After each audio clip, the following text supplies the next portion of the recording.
Welcome to Money Mindset and Habits. Today, we're doing a deep dive into something that, well, it touches pretty much all of us. That powerful connection between our emotions and how we actually spend our money. Right.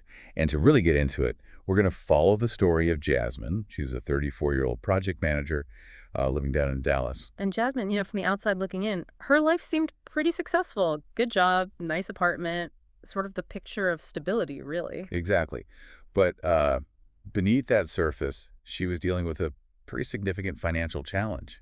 And it's one a lot of people experience, often quite quietly. Yeah, that's true. And the core issue for her, it was using spending as a way to sort of self-soothe, to manage difficult feelings. Think about it, right? A tough breakup might suddenly trigger an urge for, I don't know, new skincare products. Or a really stressful day at work, and suddenly those shoes you saw online feel almost essential. Absolutely. Or maybe some family drama flares up. Uh-huh. What happens? The food delivery apps start getting a workout. It's interesting how quickly those habits can form, isn't it? Because in the moment, that spending does offer a little bit of comfort. A temporary fix. Yeah. Yeah. A distraction from maybe feeling bad or stressed. It's like a quick hit of relief. But as we'll definitely see with Jasmine, that pattern can have some pretty serious long-term consequences. And Jasmine, like many of us might, she had these justifications ready to go. Oh, yeah. The internal monologue. I really deserve this, after a rough patch. Or this week was just relentless, I need a treat. That's a common one. And the big one, maybe. It's not like it's major debt I'm getting into. Kind of minimizing it. Those justifications are so key to understand. They basically give permission for the emotional spending to just continue without really looking at it closely. Right. You rationalize each buy on its own, so it feels like just a little indulgence. Not part of a bigger kind of problematic pattern that's actually forming. But the reality, it was quite different in, what was it, less than a year, just 11 months. Yeah, 11 months. She'd racked up $8,000 in credit card debt. Significant. Wow. And what really hits home is that a lot of that money went towards things she could barely even remember buying just a few weeks later. That really shows you how fleeting that satisfaction is, doesn't it? The good feeling wears off fast. But the debt, that sticks around. It Yeah. really highlights how, the stuff we buy in the heat of the moment doesn't often lead to lasting happiness. And for Jasmine, this pattern became pretty predictable, a clear cycle. Yeah, describe that cycle. It started with a trigger, right? Exactly. Some kind of trigger work stress, maybe loneliness, anxiety, whatever it was, created an urge. And then came the justification, that little voice saying, go on, you need this. Then the purchase itself, that brief moment of maybe excitement or relief. Followed pretty quickly by regret, maybe shame even, and definitely anxiety about the debt. Which, of course, just fuels the negative feelings again, potentially starting the whole cycle over. Trigger, justification, purchase, regret, repeat. It's a powerful loop. And sadly, really common. The bad feelings drive the spending. And the financial stress from the spending creates more bad feelings. It just feeds itself. And something else that was happening, which is quite telling. She started actively avoiding looking at her bank balance. Oh, that's a big one. The numbers themselves become a source of anxiety, so you just stop looking. It makes sense in a way, like protecting yourself emotionally in the moment. But the problem is it lets the financial issues just grow bigger in the background, completely unchecked. You can't fix what you don't acknowledge. So then came the moment things really shifted for her. A Saturday morning, I think. Yes. She gets this call Mm-hmm. from her bank. Her rent payment had bounced. Oof. That's the kind of thing you can't ignore. No, that's the critical moment, right? The undeniable sign that things just weren't sustainable anymore. A bounced rent check has immediate real-world consequences. It forced her to confront the reality she'd been, trying hard not to see. And the reality was stark. She checked her account. $42.77. $42.77. And zero available credit left. That specific number. It just paints such a clear picture, doesn't it? How all those small emotional purchases added up and eroded her financial safety net completely. You can almost picture it, can't you? Her sitting there, kitchen floor, surrounded by packages, things she'd ordered recently but hadn't even opened yet. That image of the unopened packages is really powerful. They're like physical symbols of the emptiness of it all. Yeah, the promised good feeling from buying the thing, it never really showed up. Just boxes and debt. And in that moment, sitting there, it hit her. The realization. 12 years she'd been working full-time, earning a decent living. And what did she really have to show for it? Not security, not savings. Just debt and a pile of stuff that wasn't actually making her happy. This was such a key turning point. She realized the problem wasn't really the money itself or her income level. It was her relationship with money, how her emotions were in the driver's seat. Exactly. And that shift, that internal realization and taking ownership, that's often the biggest first step towards actually changing things for good. So how did she start to fix it? What did she do? Well, she got really proactive, Yeah. very structured about it. She decided to tackle her spending habits almost like a project at work. That's brilliant, actually. Using skills from one area of life to solve a problem in another. Yeah, it allowed her to break down what felt like this huge, overwhelming problem into smaller, manageable steps. Apply some logic. Okay, so strategy number one, awareness. She started tracking everything, every single purchase. But not just the dollar amount. Critically, she tracked the emotion behind it. Every time she bought something, she asked herself, okay, what was I feeling like 5 minutes before I clicked buy or swiped my card? That link between the feeling and the action is so crucial, isn't it? Absolutely fundamental. It helps you pinpoint your specific triggers, those feelings or situations that make you want to spend emotionally, brings it out of the subconscious. Okay, so awareness first, then what? Then she created what she called her cool down list. Basically, alternatives to spending when she felt that urge. Like what kind of things? Oh, simple stuff mostly. Going for a walk, calling a friend who's supportive, doing a quick breathing exercise, maybe journaling about how she was feeling. Or even something like a cold shower just to kind of shock the system. Yeah, like a pattern interrupt. Yeah. And a really key part of this strategy, a mandatory 24-hour waiting period for anything that wasn't an absolute essential. Ah, the 24-hour rule. That creates breathing room. Exactly. It puts space between the urge and the action. Gives your rational brain a chance to weigh in. Often, that intense need to buy something fades significantly in 24 hours. Makes sense. What else? Did she tackle the online shopping temptation? She did.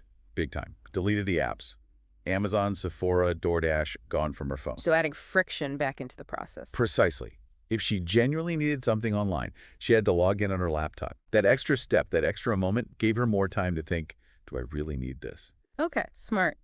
And then a really practical day-to-day change. Yes, the cash system. Yeah. For variable expenses, groceries, eating out, fun money, gas, that kind of thing. So cash envelopes.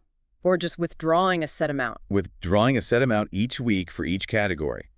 And once the cash for, say, eating out was gone for the week, that was it. No dipping into other funds, no using the card. That makes it very tangible, doesn't it? Seeing the physical cash disappear. It really does. It often has a much bigger psychological impact than just watching numbers go down on a screen. It feels more real, more finite. And probably the biggest step, perhaps. I'd say so. She started therapy. To really get underneath the why. Exactly. Not just dealing with the symptoms, the spending, but understanding the root causes. The underlying stress or anxiety or whatever was driving that need for emotional relief through purchasing. And finding healthier ways to cope, presumably. Finding healthier, sustainable coping mechanisms that didn't involve blowing up her budget. So all these strategies combined, did they work? What was the progress like? The progress was pretty remarkable, actually. By month 3, just 3 months into this reset plan, she'd already paid off $2,400 of that debt. Wow, that's quick movement. Right. And by the 6-month mark, her total debt was down to only $1,200. And get this, she'd also managed to save up $1,600. That's incredible. From basically zero and in debt to having savings in 6 months. It really shows the power of consistency, doesn't it? Yeah. And sticking to those mindful strategies. It's testament to her commitment, really. It absolutely is. And, if you're listening and finding Jasmine's journey insightful, and maybe you're looking for more practical financial strategies for your own life. This might be a good moment to mention. Yeah, we definitely want to encourage you to check out and subscribe to the Finance Tips YouTube channel. It's packed with really useful, actionable advice and resources. Loads of great content there to help you navigate your finances with more confidence. Definitely worth a look. Okay, so that was 6 months in. Let's fast forward. 1 year after that rock bottom moment on the kitchen floor. Where is Jasmine today? Well, her financial picture is dramatically different. First off, she's completely debt-free. That $8,000 gone? That must feel amazing. Huge weight lifted, I imagine. And not only that, she's built up a solid emergency fund. $5,000. That's fantastic. That buffer makes such a difference to your peace of mind. It really does. It means an unexpected car repair or medical bill doesn't send you spiraling back into debt.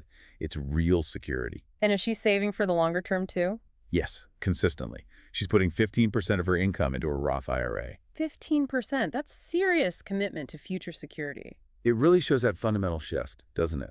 From focusing on immediate, often emotional wants to prioritizing long-term well-being and wealth building. And beyond the numbers, what about her mindset? How does she feel about money now? That might be the biggest change. She talks about feeling calm and intentional around money now. So that underlying anxiety, the guilt that used to follow her spending, that's gone. Replaced by a feeling of control.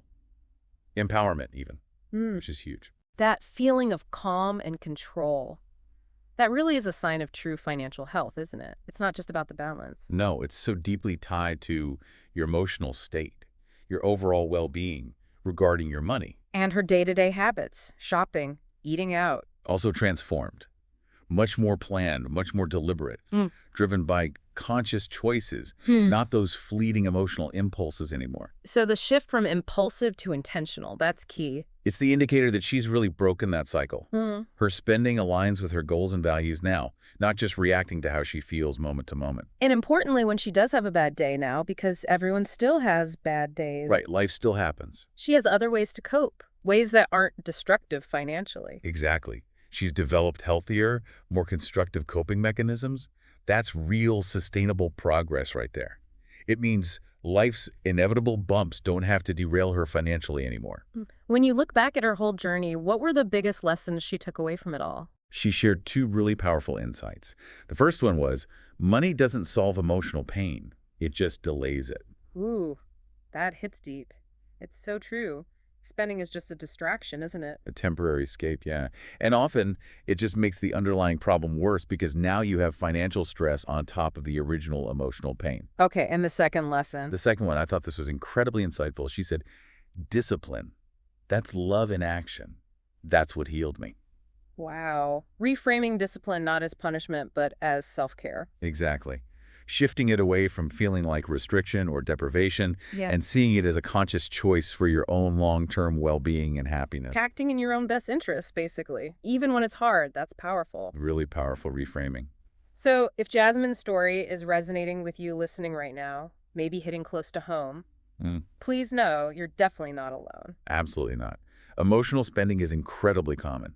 It's just something people often don't talk about openly. Many people use spending to try and cope with difficult feelings. But as Jasmine's story shows so clearly, it is completely possible to change that pattern, to build a much healthier relationship with both your money and your emotions. It really starts with awareness, doesn't it? Yeah. And finding the courage to just pause.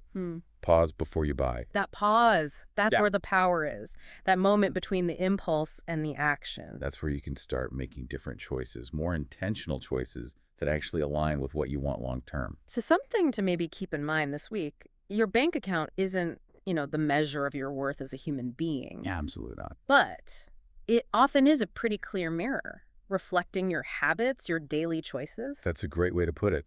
Our financial reality is often a direct result of those consistent day-to-day actions and decisions. So if you found this deep dive helpful, if Jasmine's story inspired you, we'd really appreciate it if you'd subscribe to Money Mindset and Habits. And maybe share it with someone you know, someone who might be ready to make a positive change too. Sharing this kind of conversation can make a real difference for people. It really can. Just knowing you're not alone and that change is possible is huge. And one last reminder before we go, don't forget to subscribe to the Finance Tips YouTube channel. Yeah, tons more practical insights, strategies, resources over there to help you build that stronger financial foundation. Well, thank you so much for joining us today for this Wow. deep dive into emotional spending and Jasmine's really inspiring journey. Yeah, it's been a great discussion. Really valuable stuff. Thank you for listening to the Money Mindset and Habits podcast.